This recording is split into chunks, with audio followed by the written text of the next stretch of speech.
Pois unha vez que temos montado as buxas no fol e este introducido no seu vestido, colocamos os distintos elementos sonoros que compoñen a gaita.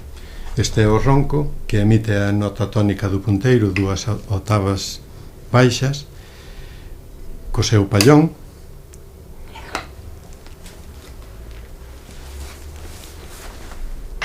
Esta é a ronqueta, que, ao igual co ronco, tamén vai provisto de un pallón, pero neste caso o que dá é unha octava baixa, con respecto ao punteiro. Este é o punteiro, que é a parte da gaita que nos produce a melodía.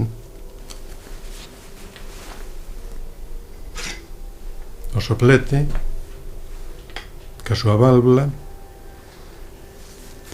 o cual nos vale para introducir o aire dentro do fol. Isto vai colocado de maneira de que o son envolva o gaiteiro, né?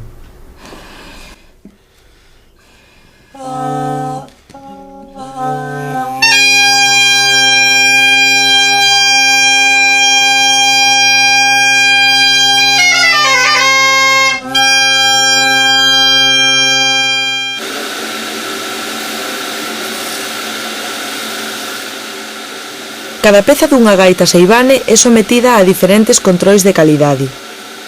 Moitos elementos son rexeitados ao longo do proceso de construción.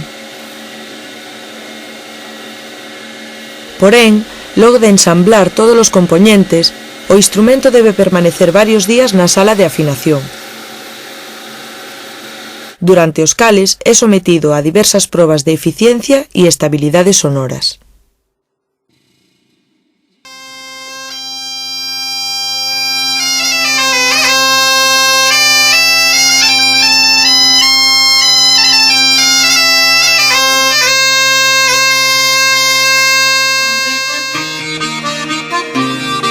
A familia Seivane tivemos a sorte de coñecer a moitos dos grandes intérpretes da nosa música tradicional e de contribuir a espallar a gaita galega por todo o mundo.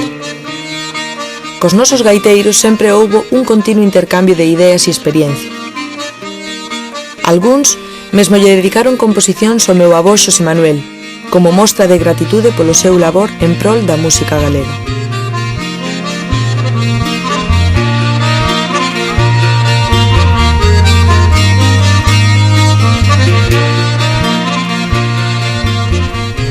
Bueno, abuelo, entonces este é o resumo de tantos anos de traballo, non? Sí, eso sí. Cada vez que o vexo desta maneira parece que non o podo creer, pero é así. Gaitas incrustadas, gaita tallada, gaitas de todas as maneiras. Ainda hai ali unha que ten 55 anos. As máis especiais, non, que se fixeron? Bueno, a máis especial, pois non, é daquela... A máis especial podo dicir... Bueno, todas estas. Que está aquí, sí, claro. Eso é, todas. E moitas requintas tamén. As requintas, pois claro, moitas requintas fixemos, pero con a tanta demanda de gaitas, e veña gaitas por aquí, a gaitas por ali, pois tuvemos que deixalos. Non había tempo. Sempre tuve un capricho tamén de facer o violín, fixen o violín. Sí. E bueno, a zanfona fixen 3. E a zanfona gustaríame moito seguir facendo a zanfona, porque é moi fácil de facer a zanfona. Pero, con tanta demanda de gaitas, nunca puidemos facer máis. E ves, tamén te recordarás desta gaitiña. Home, claro que me acordo. Cando eres unha muñequiña pequeniña, que tiñas 3 anos, ibas facer 4 anos. Sí, a primeira gaita que me fixeste, sí, un pouco a medida. Eso é. Ahora xa me queda pequena. Claro. Sí. Bueno, foi moi ben.